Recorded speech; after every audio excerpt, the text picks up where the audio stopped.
Hi all, I'm Jayprabha, founder of Mini Miracles World Flags and Phonics. நம்மளோட flag classல நம்ம என்ன சொல்லி தரோம், ஒரு flags-ஐ கத்துக்கிறதுல என்ன benefit இருக்கு குழந்தைங்களுக்கு அப்படிங்கறத நான் அடுத்தடுத்த வீடியோஸ்ல உங்ககிட்ட சொல்றேன். அதே மாதிரி என்னோட flag classல ட்ரெய்னர் ஆனா என்ன benefit அப்படின்றதையும் நான் வந்துட்டு சொல்றேன். ஸோ முதல்ல நம்ம வேர்ல்டுல மொத்தம் 7 காண்டினென்ட்ஸ் இருக்கு இல்லையா? ஸோ அதில் ஃபர்ஸ்ட்டு வந்து நம்ம படிக்கிறது ஃப்ளாக்ஸ் இருக்கிறது அப்படின்றது வந்து 6 காண்டினென்ட்ஸ். ஸோ அதில் ஃபஸ்ட்டு ஏஷியா காண்டினென்ட்டை பற்றி நம்ம முதல்ல பார்த்துக்கலாம். ஸோ ஏஷியா காண்டினென்ட்டுக்காச்சு நான் வந்து ஒரு இன்டராக்டிவ் புக் வந்து ரெடி பண்ணேன். ஸோ இது வந்து டியூலி காப்பிரைட்டட். ஸோ இது எப்படி இருக்கும்னு பார்த்தீங்கன்னா, பின்னாடி வந்து ஸ்டிக்கர்ஸ் நம்ம வந்து கொடுத்துருப்போம், ஃப்ளாக்ஸோட ஸ்டிக்கர்ஸ். ஸோ இதில் வந்து ஏஷியாவில் இருக்கிற கண்ட்ரீஸோட ஃப்ளாக்ஸ் வந்து ஸ்டிக்கர் ஃபார்மேட்டில் இருக்கும். ஸோ அதை பீல் பண்ணி குழந்தைங்க வந்துட்டு இங்கே ஃப்ரண்ட்டில் வந்துட்டு இதில் ஒட்டுவாங்க. ஒட்டிட்டு ஒரு ஃப்ளாகோட கலர்ஸ்க்கும் ஒரு மீனிங் இருக்கும். ஃபார் எக்ஸாம்பிள் இதில் ஆப்கானிஸ்தான் கொடுத்துருக்காங்க. ஸோ இந்த ஆப்கானிஸ்தான் பார்த்தீங்கன்னா இதில் வந்துட்டு பிளாக், ரெட், க்ரீன் அப்படின்னு இருக்கு இல்லையா? ஸோ பிளாக் வந்து பிளாக் டேஸை குறிக்குது, ரெட் கலர் வந்து பிளட் ஷெட்டை குறிக்குது, க்ரீன் வந்து prosperity and hope for the future. சரிங்களா? ஸோ இதுதான் வந்து ரியல் மீனிங். நீங்கள் கூகுள் பண்ணி பார்த்தாலே வந்து உங்களுக்கு தெரிஞ்சிடும், இல்லை உங்கள் ஸ்கூல்ஸில் சொல்லி கொடுத்துருப்பாங்க.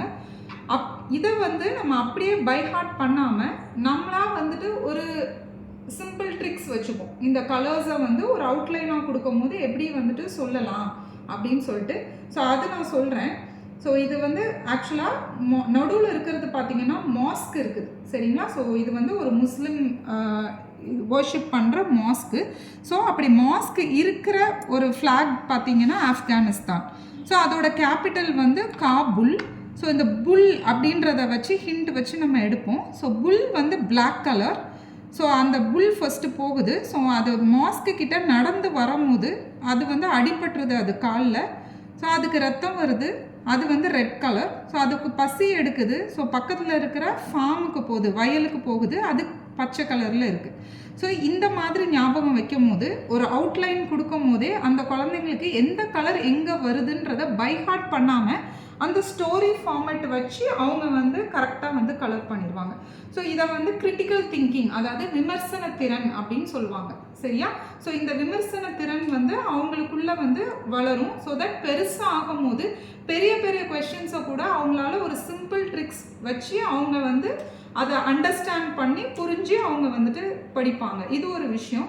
அதே மாதிரி இதை ஃப்ளாஷ் கார்ட்ஸாக வந்துட்டு நம்ம போடும் போது அதை ப்ராக்டிஸ் டெய்லி இத்தனை ஃப்ளாக்ஸ் அப்படின்னு அவங்க சொல்லி ஒரு டைமிங் வச்சு அவங்க ப்ராக்டிஸ் பண்ணிகிட்டே இருக்க அவங்களுக்கு வந்து என்ன ஆகும் அப்படின்னா, மெமரி ஸ்கில்ஸ் வந்து, அதாவது ஞாபகத்திறன் வந்து அதிகரிக்கும். வந்து அது எல்லாம் மீறி ஒரு முக்கியமான விஷயம் என்னென்னா, அவங்க வந்து நிறைய ஸ்க்ரீன் டைமை அவாய்ட் பண்ணிவிட்டு ஒரு இதை ரீட் பண்ணி கலர் பண்ணி அப்படின்ற போது அவங்களோட basic skill of identifying flags, அதே மாதிரி நம்மளை சுற்றி இருக்கிற விஷயங்களை பற்றி தெரிஞ்சுக்கிற ஆர்வம் வந்துட்டு அவங்களுக்கு ஒரு புக் ரீடிங்காகவும் ஒரு ஆக்டிவிட்டியாகவும் அவங்களால வந்து அதன் மூலியமாகவும் அவங்க வந்து கற்றுப்பாங்க.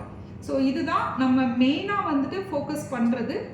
எல்லா குழந்தைங்களுக்கும் அது தெரியணும். ஈவன் பெரியவங்களும் இந்த மாதிரி மெமரி ஸ்கில்ஸாக டெவலப் பண்ணணும் அப்படின்னு அவங்க ஞாபகத்திறனை அதிகரிக்கணும்னு நினைக்கிறவங்களும், அந்த மாதிரி உலக விஷயத்தை வந்து தெரிஞ்சுக்கணும்னு நினைக்கிறவங்களுமே இந்த கிளாஸில் வந்து சேர்ந்துக்கலாம்.